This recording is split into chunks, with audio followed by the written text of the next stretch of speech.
When I saw the family photo wall of my son's new house, I stopped breathing. Maria wasn't there. Every frame, every smiling face arranged carefully along the hallway, told a story that had erased her existence. Baby photos of Michael, graduation portraits, even snapshots from last summer's barbecue. But the woman who gave him life, who sacrificed everything for him, was gone. Not one photo, not even the smallest frame. I stood frozen, staring at the empty spaces where I knew she should have been. Maria with Michael at Little League. Maria holding him at the hospital, tears in her eyes. Maria dancing with him at his wedding. All memories carefully deleted like she'd never existed. My hand reached for the nearest photo. Michael with Isabella, their children in matching holiday pajamas. The frame was new, expensive, the kind you buy from an overpriced boutique. Beneath it, a faint square of dust marked where a different photo had once hung. One I remembered well. Maria, in her blue dress, laughing as she held her grandson for the first time. Gone. I turned slowly toward my son. Where are the photos of your mother? Michael shifted uncomfortably, his wedding ring glinting under the recessed lighting. Isabella appeared in the doorway, her expression perfectly composed, her voice already dipped in false sweetness. Oh, Dennis, we thought it was time to refresh the wall. Modernize it, you know? Guests appreciate a more cohesive look. Cohesive? My voice cracked.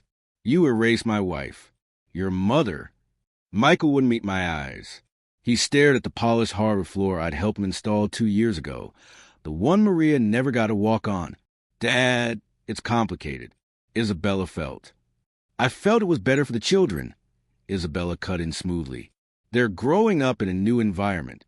They don't need constant reminders of the past. The past. That was how she said Maria's name, without saying it. A past?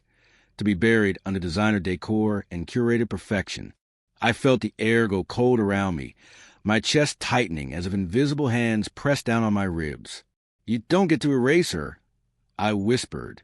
Dad, please, Michael murmured, his shoulders curling inward. Let's not make this a fight. A fight? Was that what this was? A man begging his own son not to erase his wife's memory from the family she built? A fight? I turned away before they could see the tears building in my eyes. On the mantel sat a row of fresh frames. Isabella's parents at a vineyard, her mother in pearls, her father in a tailored suit, prominent, celebrated, occupying the center of the room. Maria's absence screamed louder than their presence. I walked outside, into the sharp December air, each breath stinging like glass in my lungs. The holiday lights twinkled mockingly along the eaves of their perfect suburban home. Families laughed inside houses up and down the street, while I stood alone in the cold, realizing my son had murdered his mother's memory without ever lifting a hand. I drove home in silence, headlights carving tunnels through the dark. Maria's photo was waiting for me on my mantel, the same smile I'd fallen in love with 40 years ago. I touched the frame gently, whispering to her as if she could hear me. They erased you, Maria. They erased you from your own family. The anger in me hardened into something sharper, colder. Erasure was worse than death. Death takes a body. Erasure takes a soul. I poured myself a glass of whiskey, the good bottle I only open on holidays, and stared at the quiet street outside. Somewhere in the distance, carolers sang about joy and peace. But inside me, only one thought repeated like a drumbeat. They would not get away with this. Because erasing Maria wasn't just an insult. It was a declaration of war. And wars, once started, always escalate. The next day, the police came to the house. The knock came just after dawn. Hard, insistent, the kind that rattles a man awake before his coffee. I pulled my robe tighter and shuffled toward the door, the old floorboards creaking under my feet. When I opened it, the sight made my stomach twist. 2 officers stood on my porch, their uniforms crisp against the pale winter light. One young, barely old enough to shave. The other grizzled, the kind of man who'd seen too much and trusted too little. Mr. Flores? The older one asked. Yes, I said, my voice still rough from sleep. He handed me a folded paper, his expression unreadable. We need to ask you some questions regarding a complaint filed late last night. I blinked at the words. A complaint? Against me? The younger officer shifted uncomfortably, avoiding my gaze. Your son and daughter-in-law contacted us. They allege you threatened them during a family gathering yesterday evening. The paper trembled in my hands as I read the words. Statement of concern, verbal threats, potential harassment. I almost laughed. Threats? Harassment? All I had done was stand in a hallway filled with photographs and notice the glaring hole where Maria should have been. But now, somehow, I was a danger. They're lying, I said flatly. The only threat in that house was the silence where my wife's memory used to be. The officers exchanged a glance, the kind that spoke of procedures and reports, not understanding. Sir, the older one said, we're not here to pass judgment. We just need to confirm your side of the story. Did you raise your voice? Did you make any statements that could have been interpreted as threatening? I closed my eyes, replaying the moment. My words had been quiet, controlled, almost broken. You don't get to erase her. That was all. Not a threat. A plea. I told them they couldn't erase Maria, I said. If that's considered threatening, then maybe truth itself is illegal now. The younger officer's jaw tightened, but he kept writing in his little notebook. The older one softened his tone. Look, Mr. Flores, families file these kinds of complaints when tensions run high.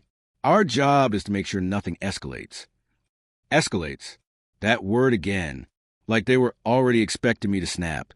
To become the villain Isabella had probably painted me as in her call to the police. I stepped aside, gesturing toward the mantel where Maria's photo sat in quiet defiance. That's my wife, I said.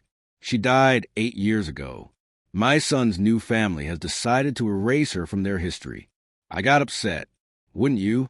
For the first time, the younger officer looked up, his eyes flicking to photo. Maybe he saw the truth in Maria's smile, the love that still lingered in her absence. But he said nothing. Mr. Flores, the older one said finally, we're going to file this as a domestic dispute. No charges, just a record.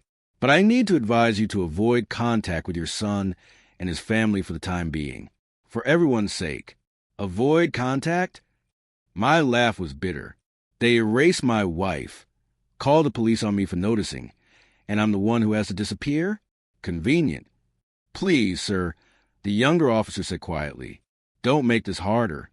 I signed the paper with a hand that shook from anger, not age. They thanked me, turned, and walked back to their patrol car, tires crunching on the frozen driveway.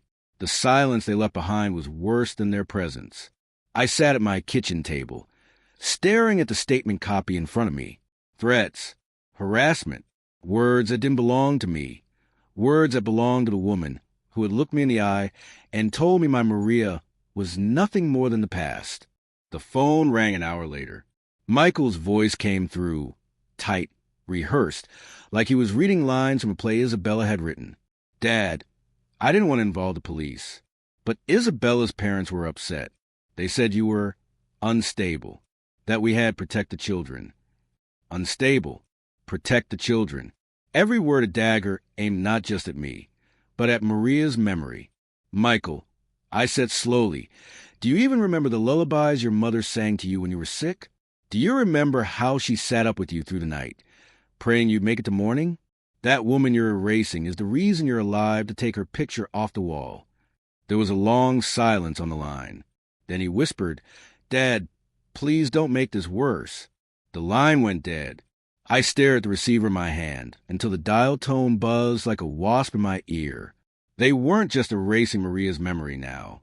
They were rewriting history, casting me as the unstable old man, dangerous, unfit, a threat to my own grandchildren. But as I sat there, fury building like a storm surge, a strange clarity cut through the haze. If they wanted to erase Maria, then I would make her unforgettable. If they wanted to turn the law against me, then I would turn the truth against them. And if they thought this war ended with a police knock at my door, they had no idea what was coming next.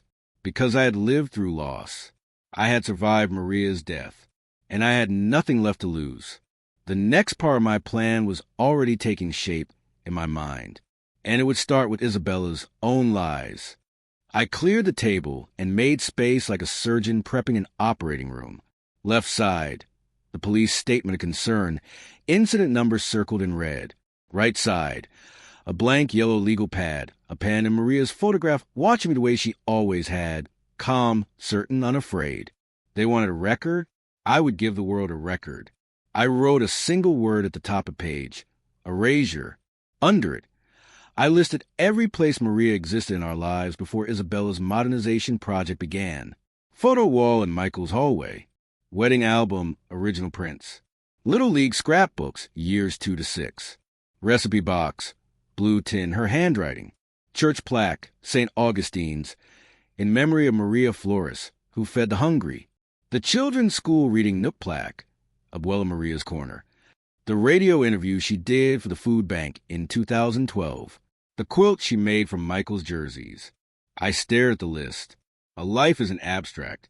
It's anchored in objects, ink, wood, metal, cloth. If you want to resurrect someone the world is trying to forget, you don't argue, you inventory. I pulled down the blue tin from the pantry. The smell of cinnamon lifted out like a voice. Maria's recipe card was still there, soft with oil and years. Conscious, Pozo Rojo, turkey with sage stuffing that Michael swore he'd make every Thanksgiving, Mom. I promise. Her handwriting leaned forward on the page, urgent and joyful. I photographed each card under a lamp, date-stamped every image, slid the originals into plastic sleeves like relics in a reliquary. Then the albums. I took the wedding book from the bottom shelf. The leather cracked at the corner, where Maria's thumb always rested. Page 1. My tie crooked, her smile straight as a sunrise. Page 2. Baby Michael asleep on her chest, a little fist gripping her dress. I scanned every page and labeled them the way she would have wanted. Michael's beginning, proof. At 9:40 a.m., I drove to the precinct and asked for a supplemental statement. The desk sergeant looked tired in the way only December can make a man look. I slid the paper across the counter. I'm adding a written account. Calm. Factual. No threats. Put it with the incident. He read 2 lines, looked up at me, then stamped the page. Received. Fine. If Isabella wanted the law to remember me. The law could remember the truth. Back home, I opened a new folder on my laptop. Maria_archive. I created subfolders like rooms in a house. Photos, recipes, press, church, school. I was careful, meticulous. The way Maria used to be when she lined up the children's shoes by the front door on the first day of school. When she loved, she organized. When I grieved, I did the same. Rosa came over at noon with a grocery bag full of the past. I knew you'd call, she said, kissing my cheek. On my table. She spilled out programs from the food bank gala where Maria was honored, napkins with her name printed in gold, a torn envelope containing a letter I had forgotten existed. Maria's message to her future grandchildren. We read it in silence. If you're holding this, I'm not there to kiss your cheeks.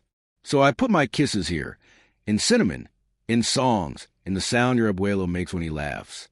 Learn to make the bread. Feed someone hungry. Then tell them my name so I get to exist again. Rosa wiped her eyes with the heel of her hand. They can't erase that, she said. They're trying, I replied. So we'll make it louder. At 2 o'clock, I checked Isabella's social media. I don't know why I expected restraint. There she was in a pinned story, rolling dough with the children at my son's countertop, the one Maria never touched. Nana Catherine cinnamon rolls. New tradition. The caption was a theft wearing pearls. The technique was Maria's. Even the dent in the dough where she pressed her knuckle was Maria's. I downloaded the videos, saved the comments, took screenshots of timestamps. People were already writing, so sweet, starting your own legacy. As if a legacy can be bought from a boutique and captioned into existence. I printed the screenshots and laid them next to Maria's original note card for sweet rolls. The same ingredients, the same measurements, the same small smudge in the corner where cinnamon likes to live. My hands shook with anger, then steadied with purpose. Proof piled like snow. At 3, I drove to St. Augustine's. Father Tom stood in the vestibule, smelling faintly of candle wax and coffee. He'd buried Maria. He'd held my shoulders when we could no longer stand. "Dennis," he said softly, "I heard there was trouble. There's erasure." I answered, "I need to check the plaque." We walked to the parish hall together. The wall of donors looked like it always had, bronze plates in neat rows, names hammered into permanence. I found it with a quick scan. "In memory of Maria Flores, who fed the hungry." I touched the cool metal with my fingertips and exhaled. Still there. "Do you keep a record of any requests to change plaques?" I asked. "Of course." He led me to the office, pulled a ledger from a drawer, and flipped to the last section. There, in tidy handwriting, a note. "Inquiry, December 3rd, I. Jenkins. Question, process to refresh memorial wording for inclusivity of current grandmother." Father Tom frowned. We didn't entertain it. That wall is not a chalkboard. I photographed the page with the ledger open, his hand holding the corner. "Thank you," I said. "I might need a copy." "You might need more than that," he replied. "You might need a room and a microphone." "Soon," I said. "Very soon." On my way home, I made one more stop, the elementary school. The secretary smiled with the brittle politeness that lives in front offices. "Can I help you?" "I'm here to see the reading corner," I said. She hesitated, then pointed. "Down the hall." I knew the way. Maria had painted the little bookcase herself. Sunflowers, crooked and perfect. Kids used to sit crisscross on the rug while she read Abuela's weave and made the voices. The wall used to carry her plaque, Abuela Maria's Corner, where stories feed us. The rug was new. The bookcase had been sanded and stained pale. And the plaque? New, too. Polished. Centered. Nana Catherine's Nook. I touched the wall where the old screws had been. You can always feel a scar if you know where to press. A custodian pushing a mop paused when he saw me. "They changed it last week," he said quietly. "Donation came in for new chairs. The office said the family wanted to align the naming." "Did they say what happened to the old plaque?" I asked. He glanced around, then leaned his mop against the wall. From a gray bin tucked behind the stage, he pulled a small wrapped bundle. "I couldn't make myself toss it," he murmured and handed it to me. Inside the paper, her name shone back at me, scratched but proud. I swallowed twice before my voice could find me. "Thank you." I carried the plaque to my truck like it was fragile and holy. At home, I placed it on the mantel beneath Maria's photograph.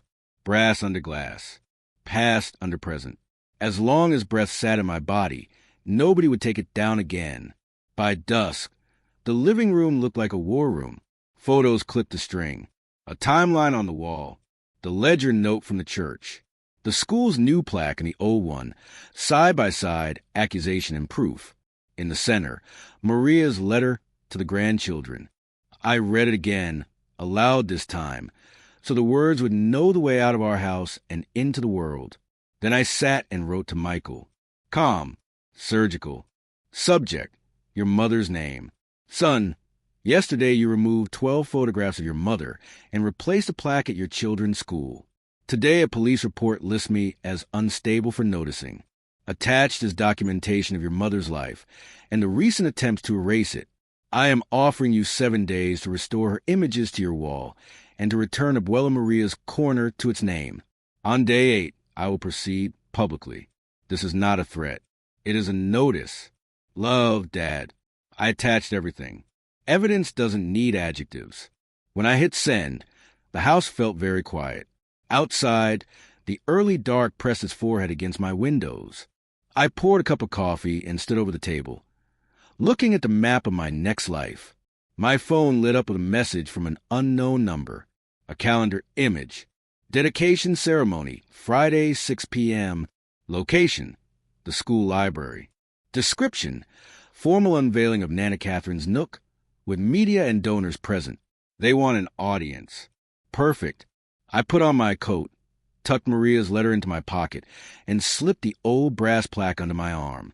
Then I made one call, to the only person in this town who could make a crowded room listen. "Father Tom," I said when he answered. "How do you feel about reading a letter on Friday evening There was a beat of silence, then, "Whose letter?" "Maria's," I said, "to the grandchildren." "I'll be there," he replied. I hung up, set the brass plaque gently on the table, and drew a small X on the calendar over Friday. They had rewritten the wall. Now I would rewrite the room. Friday lived on my calendar like a lit fuse. Every hour closer, the quiet in my house got louder. I turned the living room into a print shop, a chapel, a courtroom.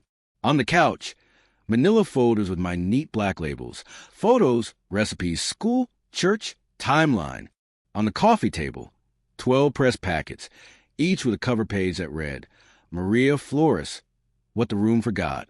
Inside, I placed copies of the old brass plaque, the parish ledger note about Isabella's refresh inquiry, screenshots of Cinnamon Roll's story, and 3 photographs.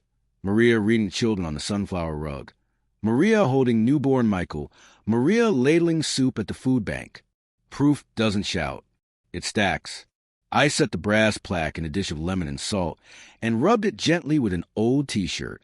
As the tarnish lifted, the letters brightened. Abuela Maria's corner, like someone switching on a light in a dark hallway. The smell of lemon and metal took me back to Saturdays when Maria polished the good spoons before company came.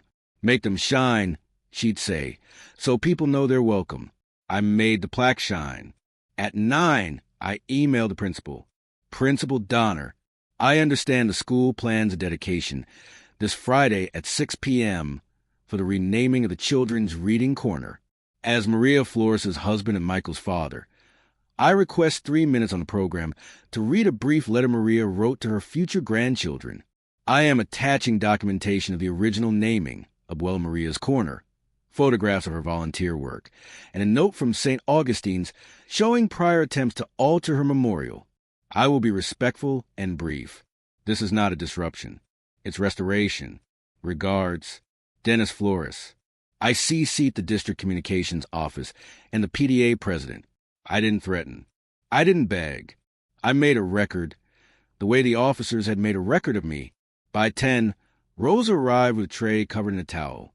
"Taste test," she announced, lifting the cloth to reveal warm sweet rolls glazed with shine.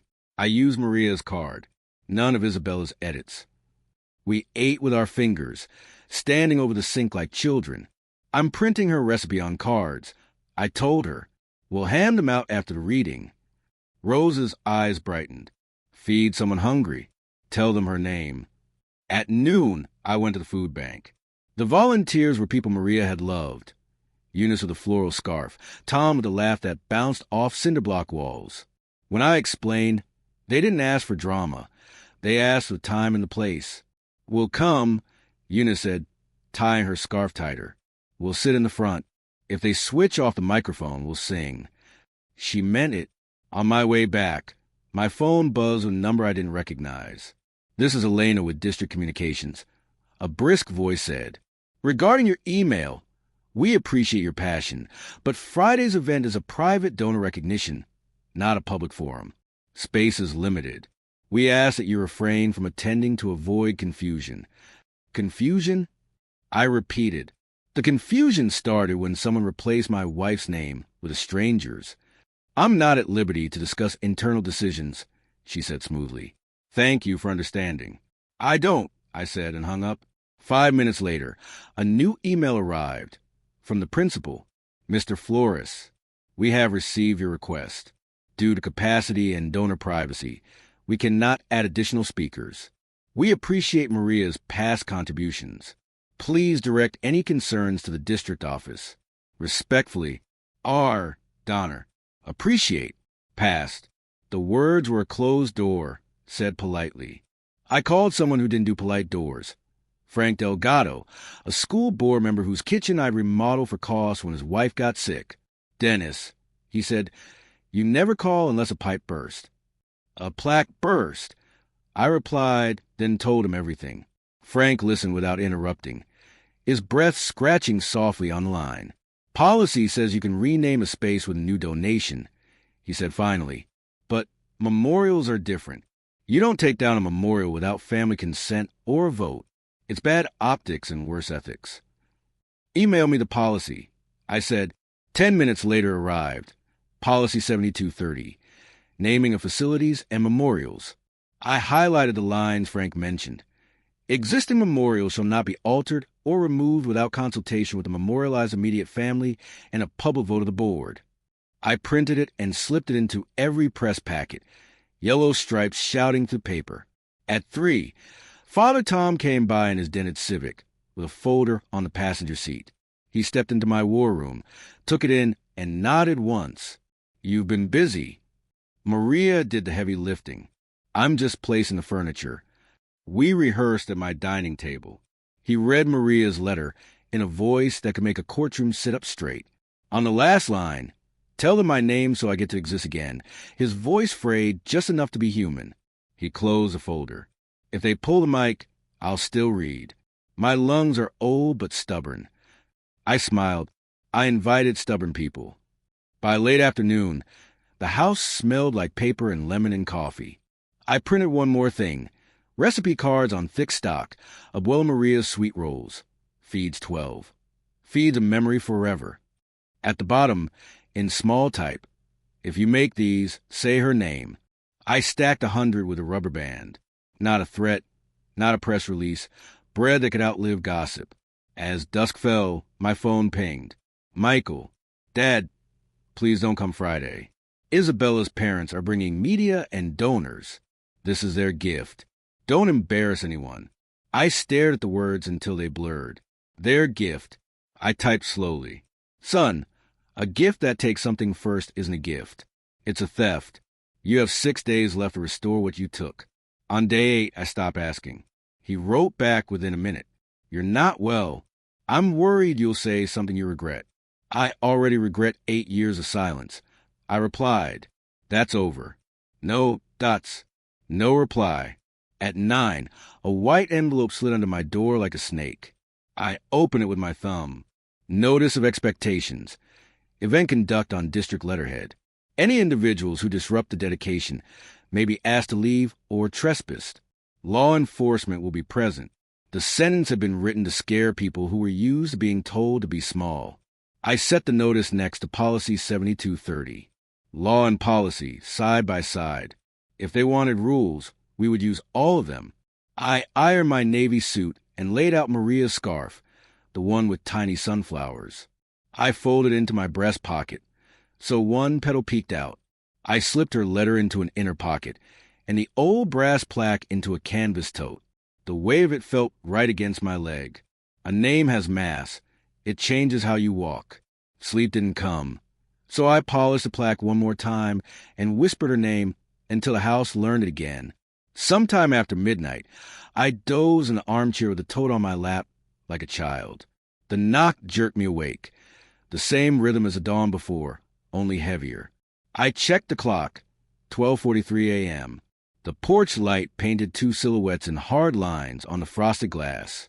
When I opened the door, the older officer from last time stood there with a second man in a dark overcoat holding a clipboard. The officer cleared his throat. "Evening, Mr. Flores." "Evening," I said, the brass plaque warm against my palm inside the tote. The man in the coat held out a set of papers. "You've been served," he said. His voice was precise, like a ruler. "Temporary order of protection filed by Isabella Jenkins Flores on behalf of minor children. Effective immediately. You are prohibited from attending school functions where protected parties are present until hearing on Monday." For a heartbeat, the hallway tilted. The officer's eyes found Maria's photo over my shoulder and then flicked away. Procedure isn't allowed to look too long at a face. I took the papers, feeling the cold air feather my ankles. "This is how they plan to keep her off the wall," I said softly, "by keeping me out of the room." "Sir," the officer said, more gently than his badge required, "you'll have your hearing." "I'll have more than that," I answered, the plan in my chest snapping tight, like a seatbelt. The clipboard man nodded once, already turning away. "You've been notified." They left. The porch light hummed. I closed the door and leaned my forehead against the wood until the tremor passed. Then I spread the new papers on the table beside the policy, beside the plaque, beside the letter, another document for the archive. Another match for the fuse. They wanted me silent on Friday. So Friday would have to move, and the city would hear Maria's name anyway. The papers lay on my table like handcuffs made of ink. Temporary order protection. Effective immediately. Their strategy was clear. Keep me physically away from the dedication, strip me of my voice, and let Isabella's narrative reign unchallenged. If Maria's name couldn't be spoken inside the school library, then the whole town would hear outside the walls. I brewed coffee strong enough to peel paint and sat with my notebook, mapping the board. They thought they had boxed me in. But the thing about corners is they also give you leverage. At 8 a.m., I called Frank Delgado, the school board member who'd send me the memorial policy. He answered on the first ring. "They hit you with protection order?" he asked, no surprise in his tone. "Filed at midnight." I confirmed. "Friday is locked down." "But tell me, Frank, does policy say where a family can hold a memorial gathering?" "Public sidewalk is still public sidewalk," he said. "District can't touch that." He hesitated. "Dennis, this is going to get ugly." "It already is," I replied. By 10, Rosa was at my kitchen table with a pad of butcher paper. Together we sketched. Alternative dedication. Maria Flores reading corner, unofficial. Location, front lawn of the school. Time, 5:30 p.m., 30 minutes before Isabella's stage event. Program. Father Tom reads Maria's letter. Children read aloud from her favorite books. Food bank volunteers serve sweet rolls with her recipe cards tucked in napkins. "We'll need bodies," Rosa said, her eyes sharp. "I'll get them," I answered. I spent the rest of the morning on the phone. First the food bank. They agreed without hesitation. Then the PDA Mothers Maria had once helped with childcare. Then Rosa's nieces from the University Diversity Club. By noon, I had 20 commitments. By 3:40, at 4, I walked into the Spokane Review office, the same paper that had once published Cody Jenkins' lies about me. I asked for the lifestyle desk and found myself across from a young reporter named Daniel Wu. His cubicle was a maze of sticky notes and coffee cups. "You're here about the Jenkins dedication, aren't you?" he said, eyes bright.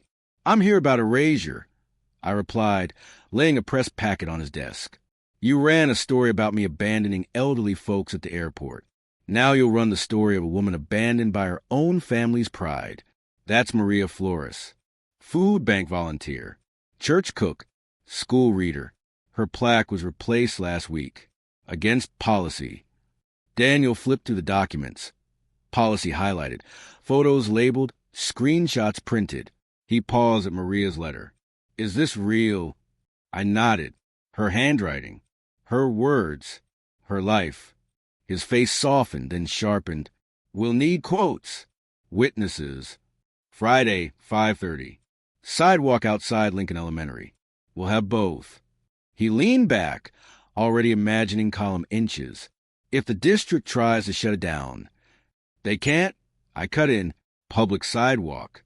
Freedom of assembly." Daniel smiled like a man who'd just been handed fire.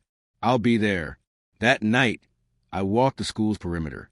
The library windows glowed gold inside. I could see folding chairs already set up for the donors. A banner rolled tight on the side table. Across the street, the sidewalk stretched wide and empty under the street lamps. That was where we'd plant Maria's flag.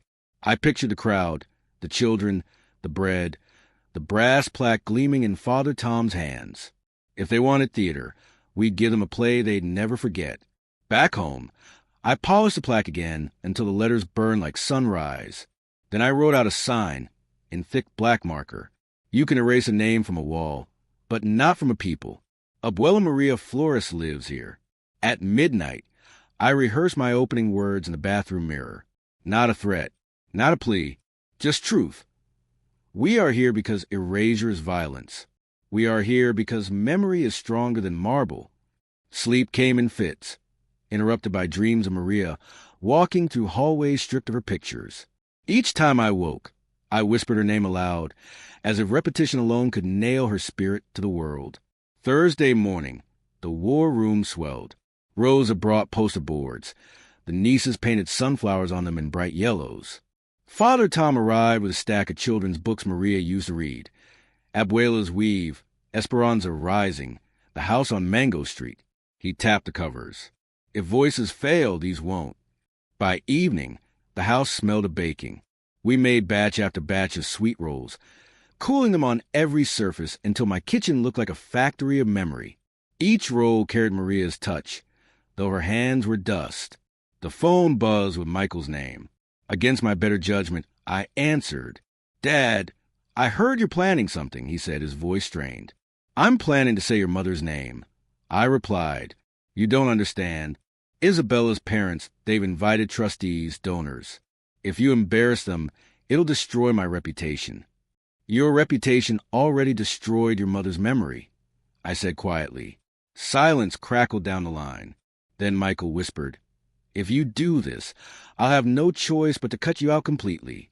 I looked at Maria's plaque glinting in lamplight. "Son, you already did." I hung up. Friday arrived brittle and bright. The air smelled of snow, though none had fallen. Volunteers gathered in my yard, carrying folding chairs, thermoses of cocoa, baskets of bread. Father Tom blessed the plaque before we loaded it into my truck. At 5:15, we stood on the sidewalk opposite the school. Cars lined the curb, parents and parishioners and neighbors huddling close, breath rising like incense. Children clutched books. Rows of pass-out sweet rolls, steam curling into the cold air. The brass plaque rested on an easel draped in Maria's sunflower scarf. Inside the library, through wide windows, I could see Isabella's perfect hair flashing as she greeted guests. A banner unfurled, Nana Catherine's Nook in gold letters. Laughter, applause. Outside on the frozen sidewalk, we formed a circle. Father Tom lifted Maria's letter, his voice steady as a bell. "If you're holding this, I'm not there to kiss your cheeks. So I put my kisses here, in cinnamon, in songs, in the sound your abuelo makes when he laughs." The crowd hushed, even the children. Some wept openly. Across the street, I saw heads turning in the library, faces pressed to glass, curiosity sparked by the sound a name carried on winter air. When Father Tom finished, I stepped forward. My words were short, deliberate. This is not about bitterness. This is about truth. Maria Flores gave her life to this family, this school, this town. They replaced her name on a wall. But names don't die when walls change. They live when we speak them. The crowd answered with one voice, unplanned, unstoppable. "Maria Flores." Inside the library, Isabella's smile froze. Cody Jenkins's face reddened. Michael looked down at his shoes. Daniel raised his camera. Flashes lit the night.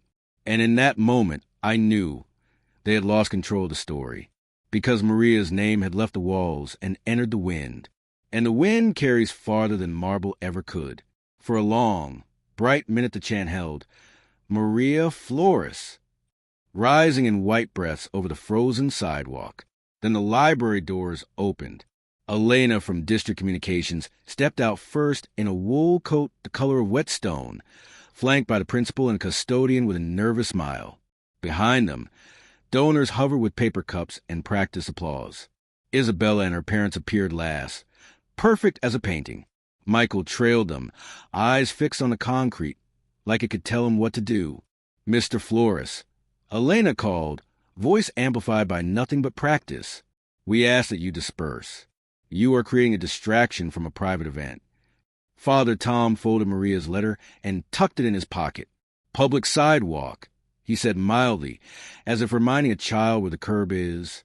"And public memory," I added. "We'll be finished in 10 minutes. Before she could shape a reply, a patrol car rolled the corner and idled, blue lights washing the snowbank in a tired glow.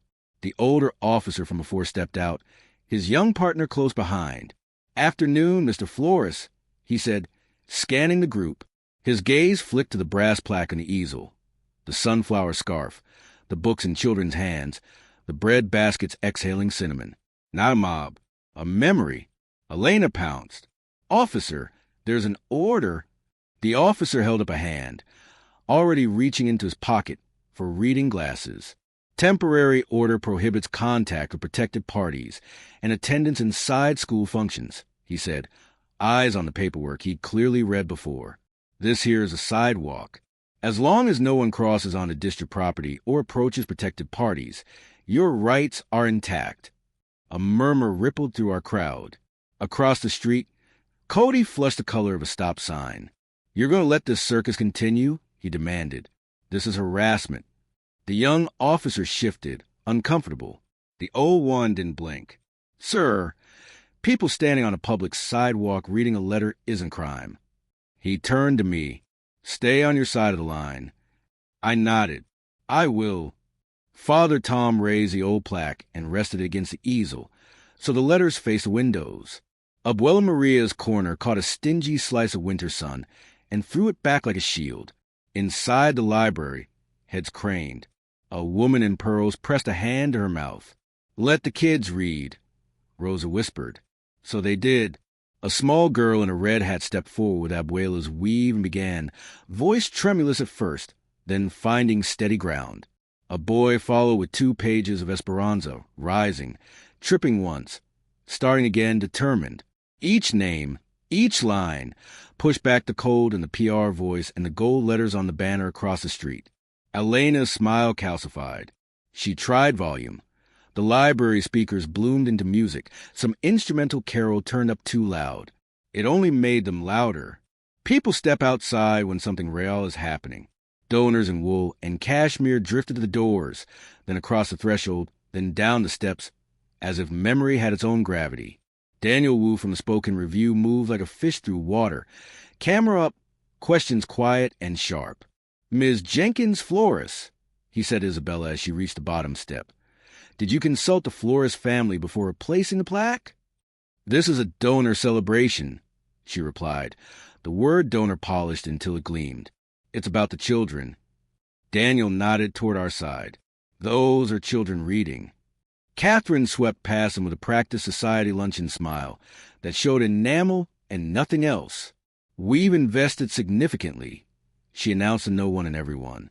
We have a right to shape the future, not by erasing the past. Father Tom said, not raising his voice. Somehow everyone heard him anyway. The older officer took a sweet roll from Rosa with a murmur that was not a yes and not a no, then pretended he hadn't. The young one stared at it like it might explode, and then bit in, eyes widening despite himself. It was a small, human betrayal procedure, and the only warmth on his face. Frank Delgado arrived at a half-run. Scarf askew, breath fogging. He didn't come to me. He went straight to Elena and the principal, policy clutched in his mittened hands. Their huddle buzzed with low, urgent words.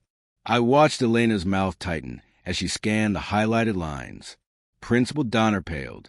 The custodian looked at his shoes like he'd seen too much plaque screwing for one career. Daniel caught the scent of blood and drifted closer, notebook open. Board policy requires family consultation and a public vote for altering memorials, he said, pen already writing. Was that followed? Elena found the talking points anyway. We are committed to honoring all contributors to our school community. He didn't look up. That's not an answer. Inside the library, a ripple of uncertainty ran through the donors. A woman I recognized from food bank benefits. The widow of a judge who always wrote checks quietly and left before the speeches. Stepped across the street and into our little circle. She studied the plaque, then Maria's photograph on our leaflet, then me. I remember her, she said, clear enough for the camera to catch. She served me soup when I couldn't meet anyone's eyes. She turned to Daniel. Write that down. Cody sputtered. This is a setup. No, she said without looking at him. This is a correction. Behind her, 3 more donors crossed over. One of them took a recipe card with both hands and read it like liturgy. The children finished their pages to a hush that wasn't silence so much as attention. I kept my promise to the line. My toes didn't touch their concrete, but my words did. Thank you for listening, I said. We're not here to stop a ceremony. We're here to name a theft and ask for restoration. Return the plaque. Return the name. If you want to add another, do it beside hers, not on top. Elena met my eyes and saw that the story had already left her mouth and found its way into the air. "We will review board policy," she said aloud, like a lifeline thrown at everyone who needed one. "The dedication is postponed pending review." Inside the library, the banner sagged at one corner. Somewhere, a child laughed at something unrelated, and the sound tipped the evening from battle back to ordinary life. The older officer tipped his head almost imperceptibly. The human version of "that'll do." We broke apart gently, as if stepping away from a shared body. People lingered for bread, for hugs, for one photo of the brass plaque they could show their children later, when someone tried to tell them this hadn't happened. Daniel asked me one last question. "What do you want?" And I gave him an answer even I didn't expect to hear in my own voice. "Not victory," I said. "Memory." He wrote it down, then lowered his pen. "That plays." By the time I drove home, the sky had turned that deep blue that only comes in December, just before it gives up and surrenders to night. The truck smelled of cinnamon and coal metal. In the passenger seat, the plaque leaned against the recipe baskets, a quiet passenger who had finally seen daylight. I pulled into my driveway and sat without turning off the engine, listening to the tick of the cooling block and the far-off sound of a train. My phone buzzed. A text from a number I didn't recognize. "Nice show, old man. Enjoy the plaque while you can." I killed the engine. The house welcomed me with the slow warmth of a radiator and the tired relief of a chair that knows your shape. I laid the plaque on the kitchen table and placed Maria's photo above it. "We moved the room," I told her. "We moved it outside." The article went live before midnight. Daniel sent me the link without emojis, just a headline that read like a door pushed open. "You can't erase a name. Community rallies as school postpones dedication after policy questions." In the first hour, 100 comments. In the second, 200. The shares climbed like winter steam. I slept for the first time in days and dreamed of Maria packing school bag with books and sweet rolls, her laugh ricocheting down hallways with pictures on both sides. At 7:12 a.m., the knock came, short, sharp, official. For a second, in the drift between dream and kitchen light, I thought it was Rosa with coffee. It wasn't. 2 officers on the porch. Not the old one, not the young one. New faces, new stiffness. Behind them, a plainclothes detective whose coat had seen more winters than I had. "Mr. Flores?" he asked, flipping open a badge. "Detective Hargrove." "Yes," I said, and the cold stepped past him into my hallway on long legs. "We're here about a complaint filed by Lincoln Elementary regarding theft of district property," he said, eyes landing on the brass plaque on my table. Specifically, the removal of an item known as Abuela Maria's Corner plaque. Cody's text bloomed in my head like a bruise. "Enjoy the plaque while you can." I held the detective's gaze. "I didn't steal it," I said. "I rescued it from a trash bin."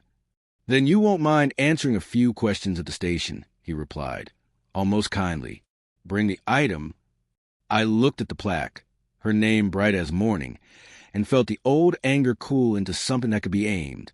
"Of course," I said, reaching for my coat. "But I'll be bringing more than that." The brass plaque rode in the passenger seat like a co-defendant. Its weight seemed to bend the truck slightly toward justice, or maybe toward disaster. Detective Hargrove drove ahead in an unmarked sedan, the 2 uniforms behind me in their cruiser. Not an arrest, not yet, just an invitation, with flashing lights in the rearview mirror to make sure I didn't get lost. The station smelled of floor polish and tired coffee. They put me in interview room B, a gray square with a table, 2 chairs, and a camera eye in the corner. Hargrove set down a file folder. The uniforms disappeared. He was careful, the kind of careful that comes from decades of not believing the first story you hear. "Mr. Flores," he began, "we're looking into a report filed by Lincoln Elementary. States a bronze plaque belonging to the district was removed from a storage bin without authorization. You have that plaque." I placed it gently on the table, scarf folded beneath so it wouldn't scratch. The letters caught the fluorescent light. Abuela Maria's Corner. "I have it," I said, "because they tried to throw it away." Hargrove raised one eyebrow. "That's not what the report says."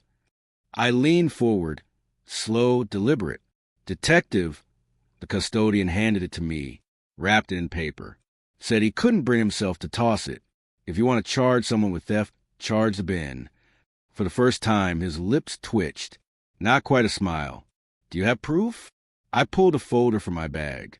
Inside, photographs of the plaque in brown wrapping, time-stamped, custodian's hands visible. Another sheet. A copy of Policy 7230 Frank had emailed me. Highlighted sections on memorial removal. I slid it across. They violated their own rules. That plaque wasn't theirs to discard.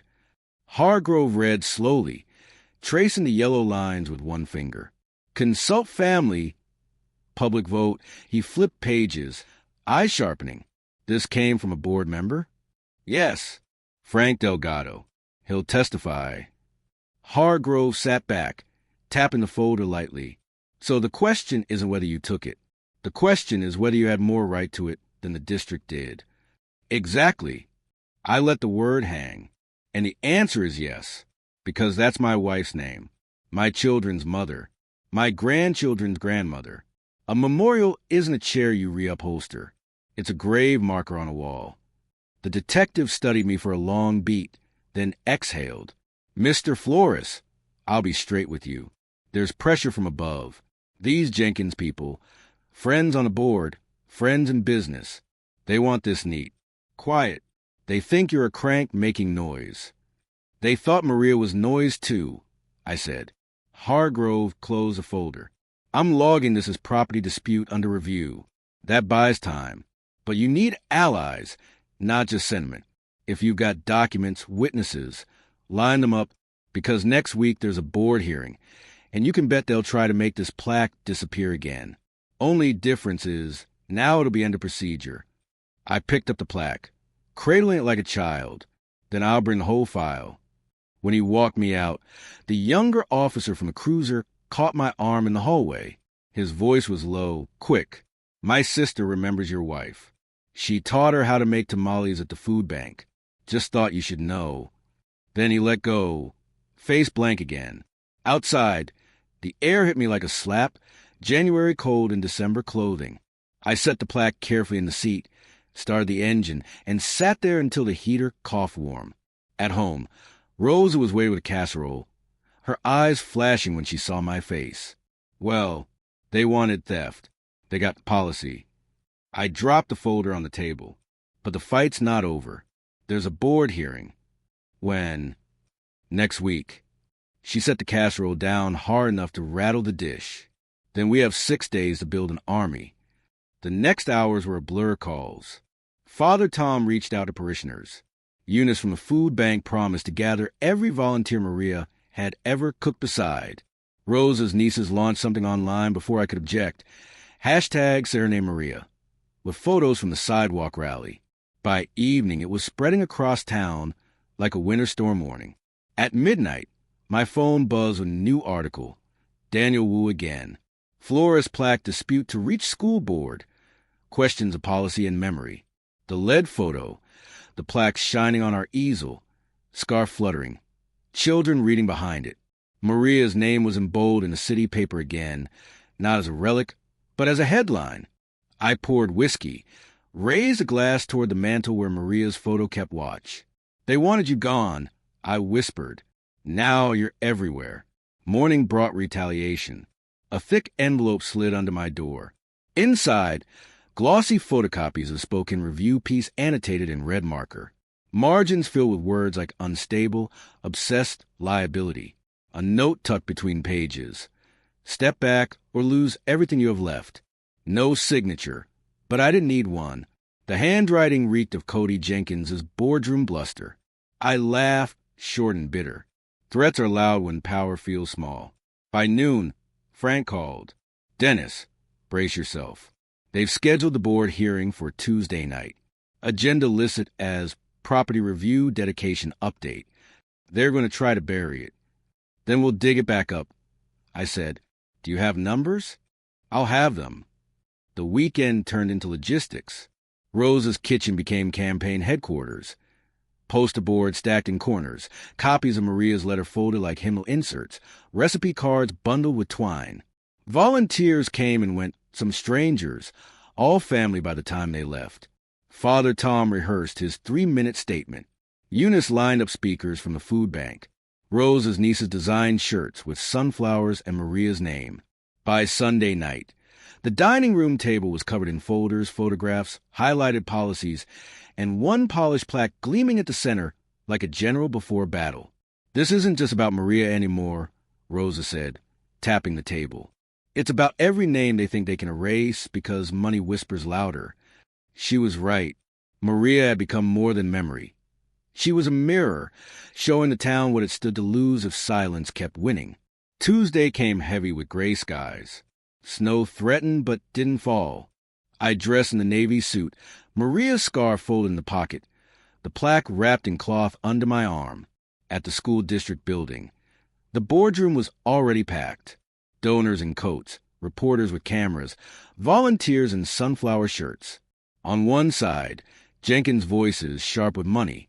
On the other, our crowd, steady with memory. The gavel struck wood. Next item, property review dedication update. Cody leaned forward, lips already forming lines. Isabella sat polished, eyes scanning for cameras. Michael sat 2 chairs down, shoulders slumped like he wanted to vanish. I laid the plaque on the table in front of me. Its brass letters caught the overhead light and threw it straight back into their faces. The room hushed, the gavel ready to fall again. I took a breath, tasting cinnamon and metal, and 8 years of silence cracking open. "Members of the board," I began, "this isn't about property. This is about theft. And tonight, you'll see the evidence."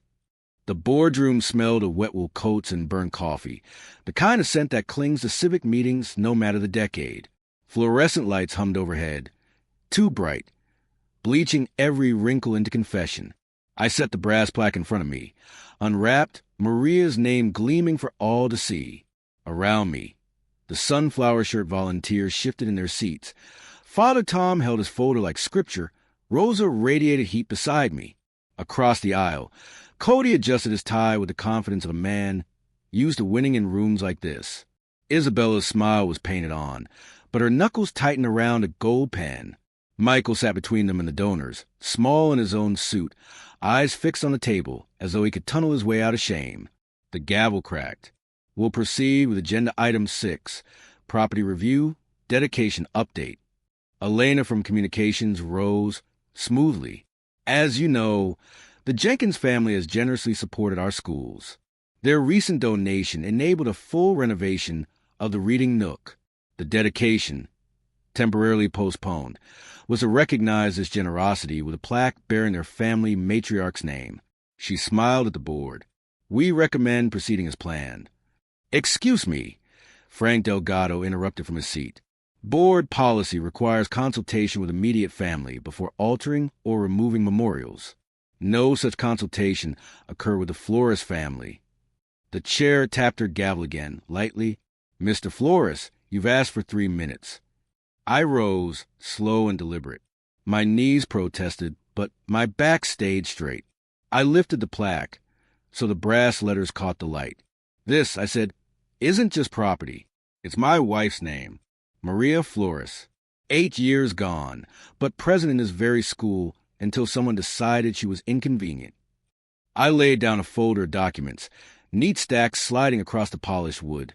Photos of Maria reading in the corner with children, the ledger note from St. Augustine's, screenshots of Isabella's social media posts claiming new traditions. You didn't just replace a plaque. You tried to erase a person. Against policy. Against decency. I let the silence after those words stretch long enough to feel. Then I opened Maria's letter, the copy Father Tom carried everywhere now, and read aloud the final lines.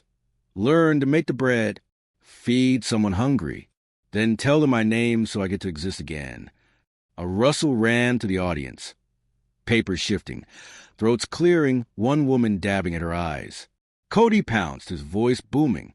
"With all due respect, this is sentiment, not governance. We made a lawful donation. The district accepted it. The plaque belongs to us." Frank raised his copy of Policy 7230, highlighted. "Not lawful if it violated this. Memorials require consultation and vote. Neither happened. Elena leaned into the microphone. The Flores family was informed after the fact. No, Rosa cut in, her voice sharp as glass. Informed isn't consultation. That's a razor with a receipt. The gavel hammered. Order. Daniel Wu's pen scratched furiously, his camera clicking between speakers. Catherine Jenkins stood suddenly, pearls trembling against her throat. This is barbaric, she said. You people are turning a school event into a circus. We gave money. We deserve recognition. You deserve gratitude, I said quietly, not the theft of another woman's name. Gasps rippled. Catherine sat down hard, color draining. The chair finally turned to Michael. Mr. Flores, Jr., as Maria's son, do you wish to speak? The room held its breath. Isabella's hand found his arm like a clamp. He swallowed, eyes flicking to me, then to the plaque, then to the floor. My mother, his voice cracked, then steadied. My mother built that corner. She painted the bookcase. She read to the kids. She belonged there. I should have defended her sooner. Isabella yanked her hand back as though burned. I can't undo what's been done, Michael continued, louder now. But I can tell you that erasing her name was wrong. She should remain. If another plaque goes up, let it stand beside hers, not over it. The room erupted. Applause from our side, murmurs from theirs, reporters scrambling for quotes. The gavel cracked again. Order! Cody's face turned crimson. Michael, you don't understand. I understand perfectly, Michael said, his voice breaking but his eyes finally lifting. You erased my mother for social climbing. I let you. I won't anymore. The silence that followed was heavier than applause. The chair leaned forward, eyes sharp. The board will recess for private discussion. They filed into the back room. Papers clutched, voices hushed. The audience buzzed like a hive. Rosa squeezed my hand. Father Tom closed his eyes in prayer. Cody hissed into Isabella's ear, but her smile had cracked into something brittle. 15 minutes later, the board returned. The chair's gavel brought instant silence. After review of policy and testimony, she said, voice firm, the board rules that the original memorial, Abuela Maria's Corner, shall be restored. Any additional dedications must be placed separately, in accordance with policy. The room exploded. Cheers, tears, flashes of cameras. Maria's name had survived the vote. I sat, exhausted but steady, the plaque warm under my hands. Rosa whispered, she's back. But across the aisle, Cody leaned toward Catherine, eyes narrowed, lips moving in words I couldn't hear but could feel. This isn't over. I believed him, because when pride loses in public, revenge begins in private. And before the night was done, I would find out just how far the Jenkins family was willing to go. After the vote, people pressed my hands until the bones clicked. Teachers, parishioners, volunteers, strangers who'd been children once on Maria's lap. Rosa cried into my suit coat and vowed to dry clean it herself. Father Tom squeezed my shoulder and murmured, Grace can be loud. Across the aisle, Cody gathered his family like a lawyer gathering exhibits. Catherine's smile had the sheen of a blade. Isabella stared through me as if I were a stubborn stain. Michael lingered, a man with 2 doors and no map. Outside, the night smelled like exhaust and cinnamon rolls cooling in someone else's kitchen. Michael caught me by the steps. Dad, he said, voice raw, I'm sorry for what you said. I asked, or for what you did? He swallowed. Both. He looked over his shoulder. Isabella was already calling his name like a leash. I don't know how to fix it. You start by refusing to erase her again, I said, and then you keep doing that. He nodded, a small motion, and left with the wrong people anyway. I drove home the slow way, letting Victory walk beside the truck until it caught its breath. I set Maria's plaque on the mantel, brass catching lamplight, and sat in the quiet with a cup of coffee that tasted like steam and relief. The text arrived at 11:37 p.m., a number I didn't have saved. Enjoy your little win, Dennis. Tomorrow won't be as kind. No name, no signature. Cowardice never needs one. I slept like a man who's just finished a long climb and hasn't yet seen the next mountain. The knock came at 9. Two uniforms and the older detective, Hargrove, shoulders dusted with frost. Third time in as many weeks. The door and I were becoming acquaintances. "Morning, Mr. Flores," he said. "We need to talk about an incident at Lincoln Elementary last night." My stomach fell.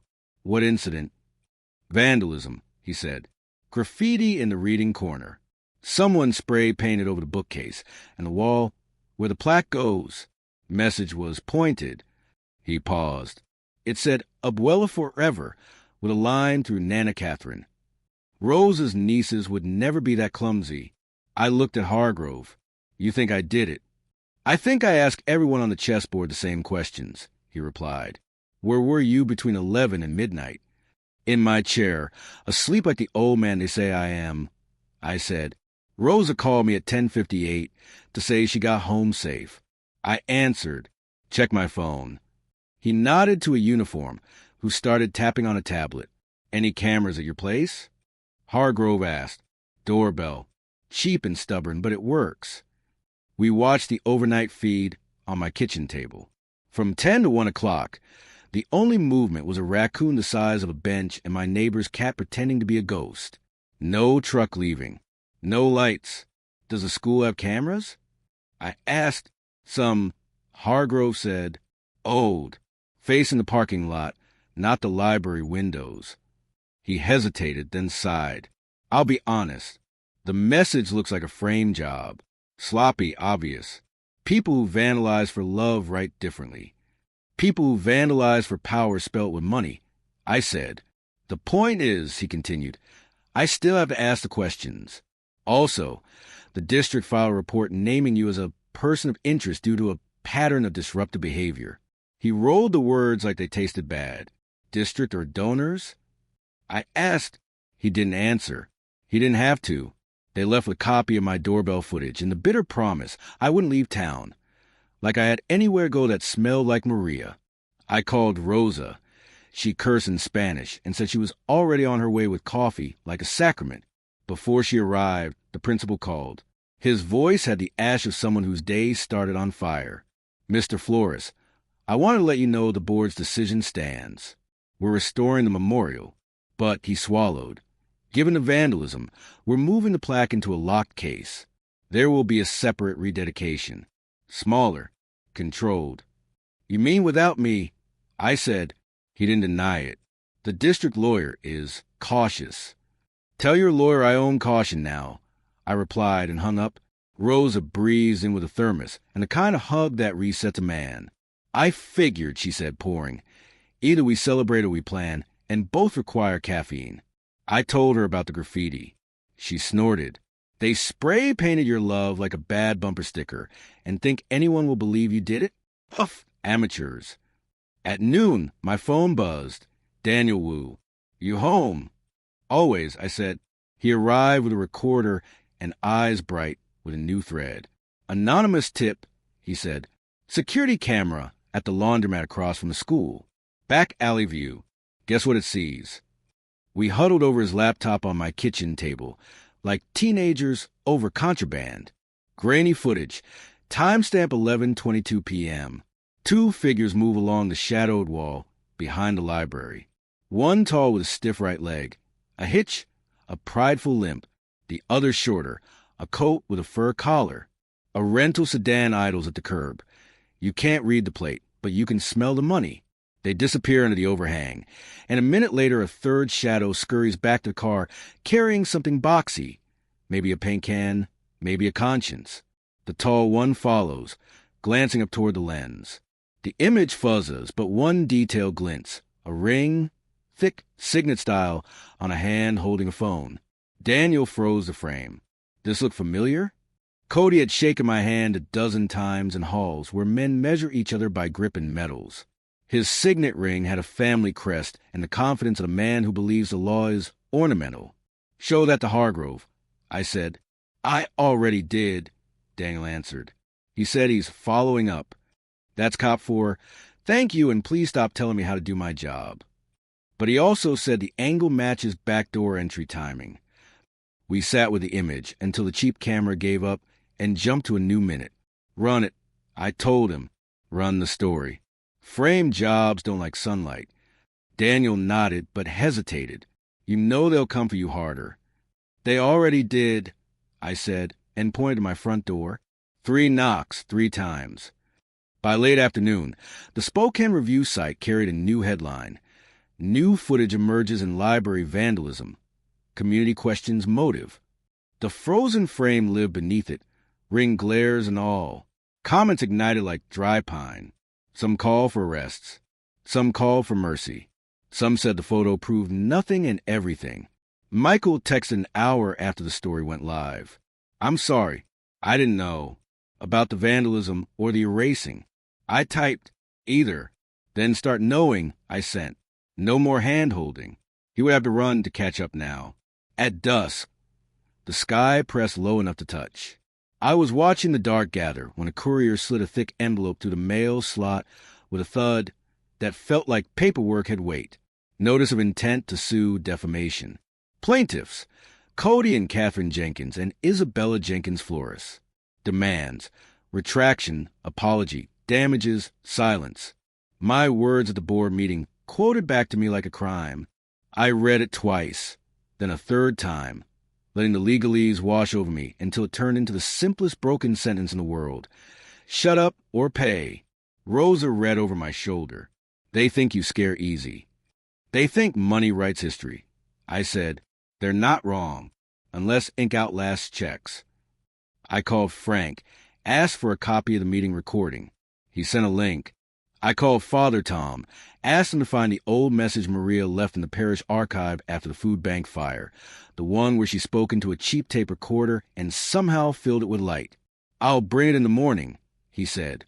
Nothing burns her voice. At 9, a heavy pounding rattled my door. Not police. The sound had entitlement in it. When I opened, Cody stood there in a wool coat that cost more than my first truck. The signet ring winked at my porch light. You should be ashamed, he said without preamble. Dragging good people through the mud. Tell that to the laundromat camera. I replied, it's not mud, it's pixels. He stepped closer, breath winter sharp. You think one lucky headline gives you power? You think a plaque and a chant make you a hero? His smile thinned. We own the rooms that matter. You own last night's room. I said, it voted against you. He blinked, a small human glitch, then recovered. We'll see what a judge thinks. He patted the defamation letter in my hand and turned as if to leave, then paused, voice molasses and threat. Be careful, Dennis. Old men fall. Kitchens catch fire. Accidents happen when you rile up the wrong people. My hand tightened on the edge of the door until the wood creaked. Get off my porch, I said, low and clear. He obliged, but smiled all the way down the steps. I locked the door, slid the chain, and stood with my forehead against the cool wood, counting until my hand stopped shaking. Rosa texted from the couch 2 rooms away. He's not worth your blood pressure. I exhaled a laugh that wasn't funny and joined her. We watched the article reload itself. Comments multiplying like snowflakes. Somewhere in town, Father Tom was labeling an old cassette Maria after fire. Somewhere else, a detective was replaying a ring glint in a gray alley. Close to midnight, my phone buzzed with a number labeled Hargrove. I answered on the first vibration. We pulled traffic cam footage from the block over, he said without hellos. Got a clearer look at the car. Rental from airport. Render of record. Catherine Jenkins. Timestamp matches your laundromat video. I closed my eyes. Maria's plaque warm under the lamp. My house holding its breath. And the paint. I asked, we're serving a warrant in the morning, he said. Stay put. And Dennis, he hesitated, then added, you were right about people who vandalize for power. The line clicked dead. I stared at the ceiling, at the thin hairline crack Maria used to nag me to paint over, and felt something like peace, fragile and new, step into the room. They'd swung hard and missed. But cornered pride doesn't retreat. It digs. I turned off the lamp. The house exhaled. The plaque on the mantel caught the last thin line of light and held it. Tomorrow would be louder. And this time, the knock at my door wouldn't be for me. Morning cracked the sky with a bruise-colored dawn. I'd barely slept, half from anticipation, half from the echo of Cody's threat on my porch. Rosa brewed the coffee dark enough to stain teeth and set out 2 mugs like ammunition. At 7:40 a.m., 3 cruisers and an unmarked sedan rolled slowed down my street, tires crunching frost, neighbors peeking through curtains. The convoy stopped not at my house, but across town at the Jenkins estate. I watched the live stream on Daniel Wu's site. He'd gotten wind and was already in place with his camera. Headline banner: Police execute warrant in Jenkins vandalism investigation. The footage showed Catherine in a silk robe at the door, eyes wide as a detective held out a paper she couldn't crumple with pearls. Behind her, Cody argued in a voice too loud for dignity. Isabella hovered, hair immaculate even at dawn, clutching Michael like a prop. Boxes went into the cruiser. Paint cans, gloves, a receipt from the hardware store, time-stamped the same evening as the vandalism. One officer carried out a laptop.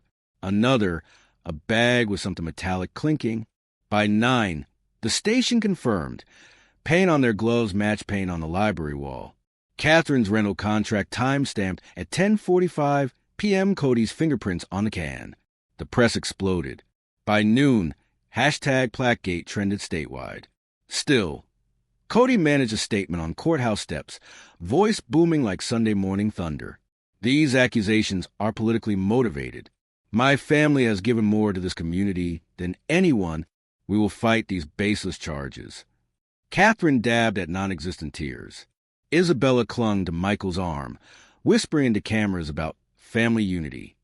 Michael looked like a man shackled to a sinking ship. That afternoon, Rose and I sat at my kitchen table with Father Tom Daniel and Frank Delgado. The plaque lay between us, center of gravity. They'll drag this out, Frank said, rubbing his eyes. File motions, delay hearings. Their money is a wall. Then we climb it, Rose replied. Father Tom placed a small cassette on the table. Faded label, scrawled in Maria's hand. After Fire, 2012.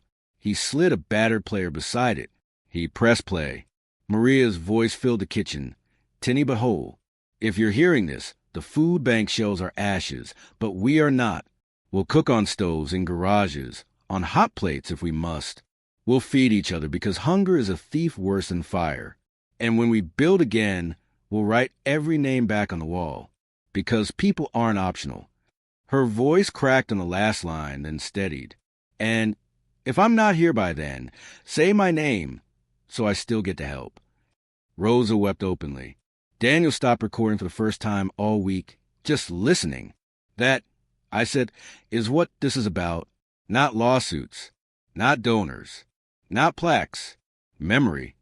Frank nodded slowly. Bring this to the next hearing. No lawyer in the world can argue against a ghost who still feeds the hungry. The lawsuit papers sat on my mantle, weight heavy as brass. Defamation, damages, retraction. I knew what they were, a smokescreen.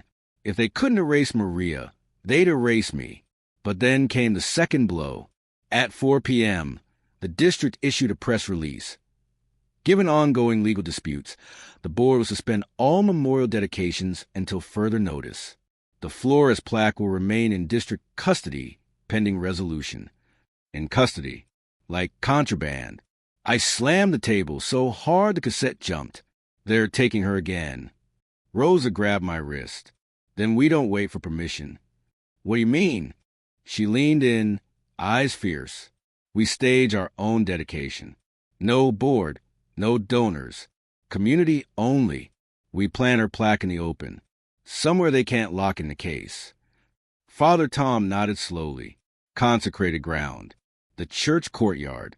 It will hold. Frank hesitated. They'll call it trespass. Daniel looked up, grinned sharp. They'll call it news. That night, Rosa's nieces spread the word online. Saturday, 5 p.m., true dedication for Maria Flores. St. Augustine's courtyard. Bring candles, books, bread. The post burned across town like dry leaves. People RSVP'd faster than Rosa's kitchen printer could spit flyers. The Jenkinses countered with their own event announcement. Community celebration for Nana Catherine. Same time, same evening, school gym. 2 dedications, 2 crowds, 1 town, split down the middle. Hargrove called me near midnight. Dennis, I can't tell you what to do, but know this, when 2 rivers meet, there's always flooding. Be ready. I stared at Maria's plaque under lamplight. Her name seemed to glow as if she'd carved it herself. Be ready. So I packed the plaque in its scarf, placed Maria's letter beside it, and laid the cassette player on top. I slept with a bundle by my bed, like it was both shield and weapon. Saturday came hard and bright, sky white with cold. By 4:30, the church courtyard filled, parishioners, food bank volunteers, kids in sunflower shirts, neighbors holding candles. Tables held baskets of bread. The plaque stood on an easel draped with Maria's shawl, candles flickering at its base. Across town, the school parking lot swelled with SUVs. Music and balloons spilled from the gym. The Jenkins family posed at the doors, cameras flashing. 2 dedications, 2 worlds. At 5 o'clock sharp, Father Tom raised his hands. The courtyard hushed. He pressed play. Maria's voice rose again, stronger in the cold air than any speaker system. People clutched each other, eyes wet, candles trembling. When the tape ended, the crowd began to chant, not led but rising like breath. Maria Flores, Maria Flores. The sound carried beyond the church walls, down the streets, over the roofs. And in the distance, faint but growing, came another chant from the gym. Nana Catherine, Nana Catherine. 2 names colliding in the winter air. The town had split its tongue. And I knew this was no longer about 1 plaque. It was about who gets written in the book of memory and who gets erased. The war of names had begun. The 2 chants braided in the cold. Our Maria Flores, carried by candles and breath, their Nana Catherine, buoyed by microphones and helium balloons. You could stand in the church courtyard and feel the gymnasium down the road, like thunder you couldn't see. 2 storms arguing over 1 sky. Father Tom lowered the cassette player. Maria's voice faded into winter. People passed bread hand to hand like communion. A child tugged my sleeve. Is she my abuela too? She asked, wide-eyed at the plaque. She fed you. I said, that counts. Daniel Wu kept his camera high, a phone in his other hand. Split screen is live, he whispered.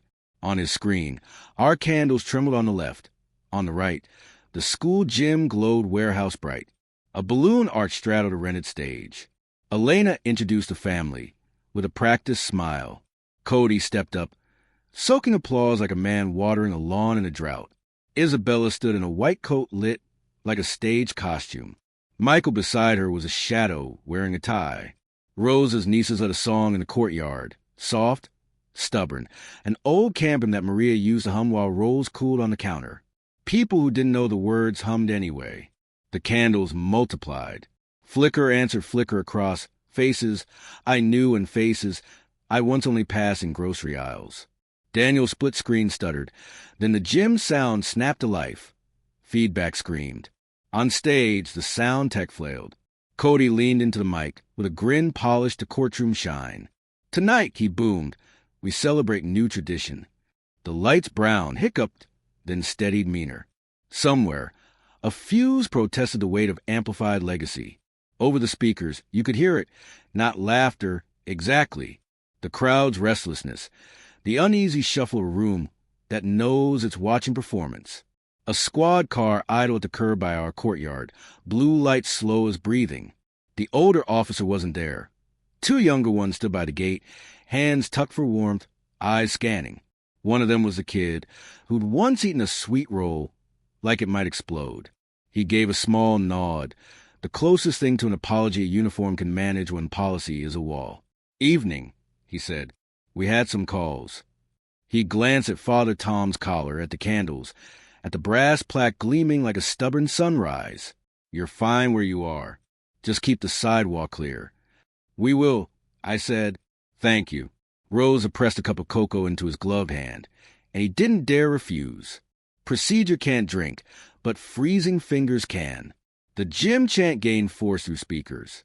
Ours needed none. People started arriving from the direction of the school. First a trickle, then a steady tide. A woman in a sequin sweater slipped into our circle, like someone who'd remembered an old address. A pair of teenagers with donor badges tucked them in their pockets.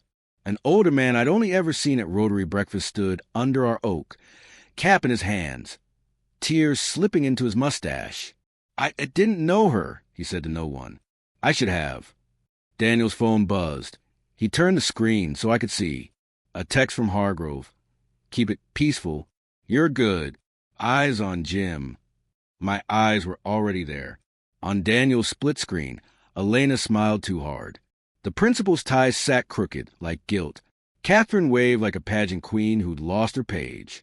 And Michael, my son, stared at the doors as if they were a lifeboat he'd forgotten how to swim to. Read the names, Rosa said. All of them. We hadn't planned that part, but the best parts of grief never are. Father Tom unfolded a paper he hadn't meant to bring, a list of parishioners at church had buried in the last decade. As he read, people called out names from the crowd, adding mothers and uncles and lunch ladies, a custodian who fixed the heat every winter, the librarian who taught whole generations to whisper. The list swelled. We said each name twice. On the second time, the cold air seemed to learn it. A voice threaded to the names like a familiar chorus. Dad. Michael stood at the gate with my grandchildren bundled like small planets in puffy coats. Isabella wasn't with them. He held a cardboard box like a penitent bringing an offering. Rosa breathed, Madre de Dios, under her breath, which is as close as she comes to swearing in public. He crossed the threshold careful, as a man breaking parole. People moved to make room. The officers didn't blink. Michael's eyes were red, his jaw set. He lifted the box as if it weighed every poor decision he'd made. I took them out of the storage unit, he said. Isabella told me to throw them away. I couldn't. Inside, frames. Maria at Little League. Maria on our wedding day. Maria at the stove with flowers streaking her cheek like war paint. A photo I'd forgotten existed. Maria kneeling to tie Michael's shoe before kindergarten. Her hair escaping its clip like it always did when she was in a hurry to love someone. The smallest grandchild peered in. Who's that? She asked. Michael's voice broke and then found itself. Your abuela. She's why you like cinnamon. She's why your dad knows how to be held.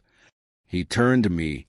Dad, I can't fix everything, but I can stop breaking it. I set my hand on the plaque. The brass was warm from all the candle heat. Take one, I said.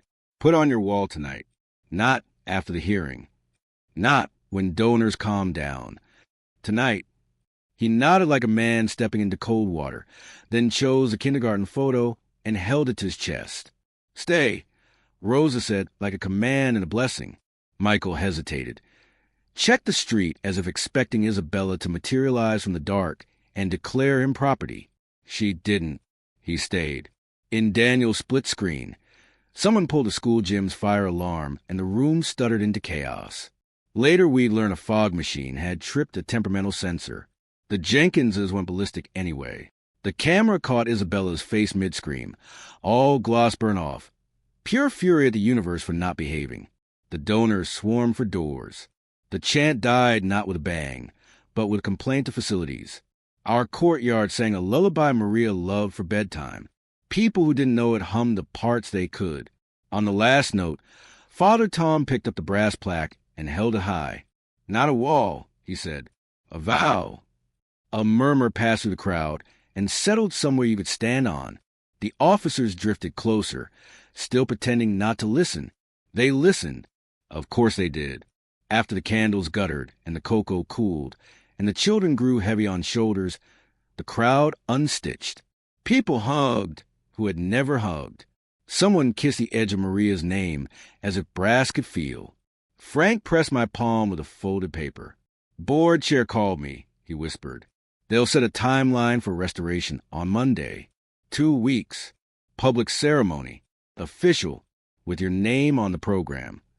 Good, I said, but not necessary. Do both, Rosa said. We're greedy now. Michael handed me the box of frames back. Help me hang them tomorrow? He asked, tentative. Isabella will be away. Tomorrow, I said, bring a hammer.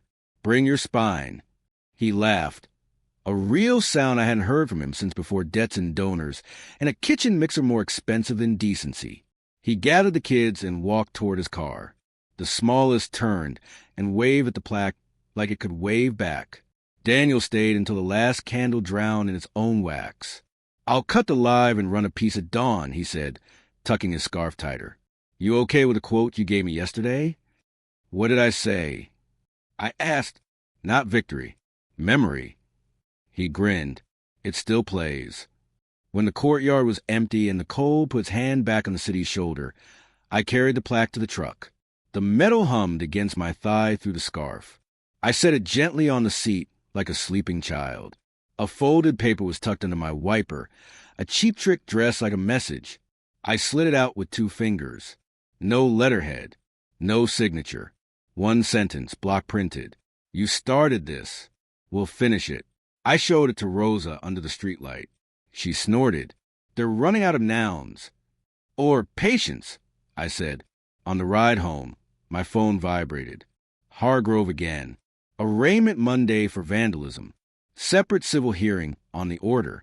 Also, "You've got a different problem. Check your mail first thing." I pulled into my driveway and killed the engine. The house exhaled the way old houses do when they recognize their person. I took the plaque inside, set on the mantel where it had lived these last weeks like a sunrise in brass. Then I went to the mailbox. A thick envelope waited, legal paper heavy as a verdict. Petition for emergency custody. Grandchildren was not what I expected to read in my kitchen at midnight. Petitioners: Cody and Catherine Jenkins. Basis: unsafe influence from paternal grandfather exhibiting erratic public behavior. My hands went cold around the paper. The room narrowed to a tunnel, with 1 bright name at the end. They couldn't erase Maria. So now they would try to erase me from my grandchildren. I set the petition on the table beside the plaque, beside Maria's letter, beside the cassette player that still remembered her voice. The war of names had found its most important battleground, and I would meet it there, with every piece of proof, every story, every person who had eaten her bread and learned her name, because you cannot steal a child's lineage with a form. Not while I breathe. The petition paper sat on my table, like a knife someone else had sharpened. Emergency custody. My grandchildren. On the grounds that I was unstable, erratic, a public agitator. Rosa read it twice, then slammed her fist so hard the plaque rattled on the mantel. "Now they come for the children," she hissed. "Cowards always do." I wanted to burn the document, but fire doesn't erase a filing. Courts are colder than ash. The lawyer.